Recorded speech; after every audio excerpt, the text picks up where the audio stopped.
Swiss Army knife or filleting knife? What kind of church or ministry are you a part of? What kind of a disciple are you?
Back to the two kinds of knives.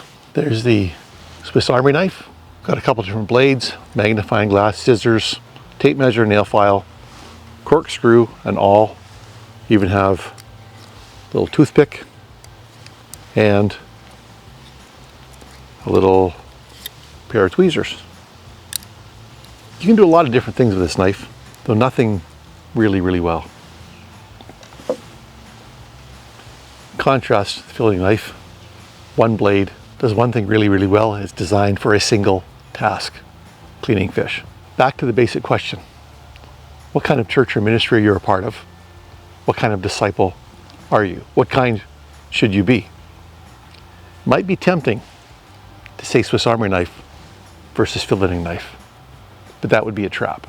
The filleting knife represents a movement, a lean, focused, passionate, sacrificial, disciple-making movement.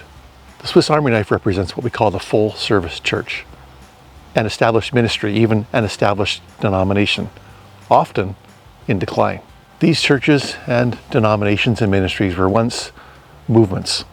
Now they are respectable institutions. They often refer to their early days, to their founders, often with somewhat selective memories. And upon closer examination, it seems that their primary purpose is the survival of the institution. But don't get me wrong, these churches, these ministries do a lot of things, a lot of good things. They put on services, worship services with excellent music and excellent gear and sometimes even a smoke show.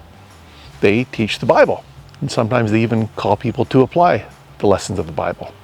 They have programs for every stage of life, every age, every felt need you can imagine. Some of them start food banks or daycares to serve their community. Who can argue against food banks or daycares?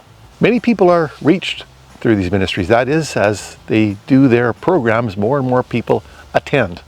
And upon examination, that attendance, based on budget, staffing, overall effort and emphasis, that attendance is the key metric. Some of these attendees come to faith in Christ. Some of those are baptized. And every now and then, someone decides to break from the crowd and go all in on mission with Jesus Christ. And when that happens, it's actually borderline miraculous. Because a lot of these churches, a lot of these ministries are what I call ABCDE churches and ministries. Anything but clear disciple making and evangelism. Why do so many churches and ministries slide into ABCDE programming? Because it's easier than evangelism and far easier than making disciples. It's easier to do services, play music, preach sermons, build buildings, start a daycare or food bank than to actually make disciples. It's easier and more acceptable both to the constituents and the charitable status governing organizations. It's easier and more acceptable to be a Swiss Army knife than a filleting knife. And yet the call is to be a disciple who makes disciples. to do the one thing that only a disciple of Jesus Christ can do, who will make a disciple. I think it's time for those who are serious about joining Jesus Christ on mission to close off a few options, to deprioritize some metrics, to once again become a lean, focused, passionate, sacrificial, disciple-making movement.